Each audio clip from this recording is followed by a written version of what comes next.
Yeah, so first of all, I think there's a lot of fascination for um, unorthodox, non-traditional, modern, and this, that, and the other.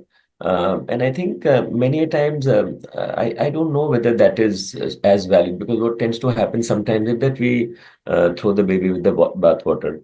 So it's not as if everything that was traditional or orthodox or standard was bad. I mean, many a times, and you may have found it as well in the office, a lot of people will say that, I want to do innovation.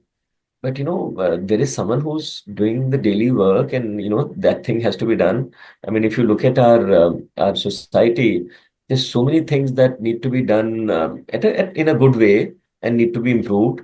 But they may or may not seem very innovative from the outside. But they are nevertheless useful, meaningful contribution that someone is making in the society. So therefore, this I would say fascination for something out of the ordinary is not a bad one, but we should realize that that thing will occupy only a portion of your time and not the whole of it.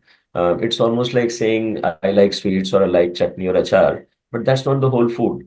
I mean, I have to have the regular food, which is important. It is nutritious, and on top of it, I can. It's like a cherry on the cake, but you can't just eat cherry, right? So I do think that we have to have a sense of balance and a sense of portfolio, that this even in our portfolio, we put these high alpha things in small numbers, not whole of it, then otherwise it becomes too risky. So we have a balanced portfolio of various things, and then you put a few risky assets, right? So irrespective of which way you look at it, I think we should aspire for those unorthodox things, but we should also realize and sustain a lot of good things that are already there, very useful, very meaningful. It's for us to give meaning to it. Things don't come with meaning attached to it, because many other people say, "Oh, that's not useful. This is useless. That is not meaningful."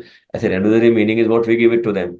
It's that I don't know whether you have read the story of that famous Apollo mission, when someone walked into it and there was a janitor, and he asked, "What are you doing?" And the janitor said, "I'm putting a man on the moon." So it depends on how that person has interpreted his job. So while he was sweeping the floors, he felt he was contributing to a much higher purpose.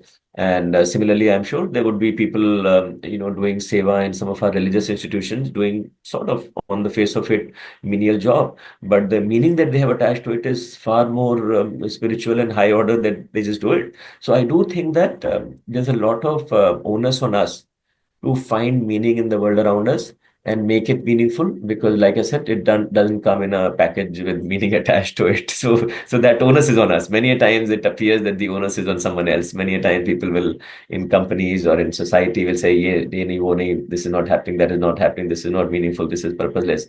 End of the day, we have to find that, someone can give us a hint. Companies will give you purpose statements, and someone else will give you some statement, which is a nice hint. But we have to filter it and make it our own in our own way and in our own language.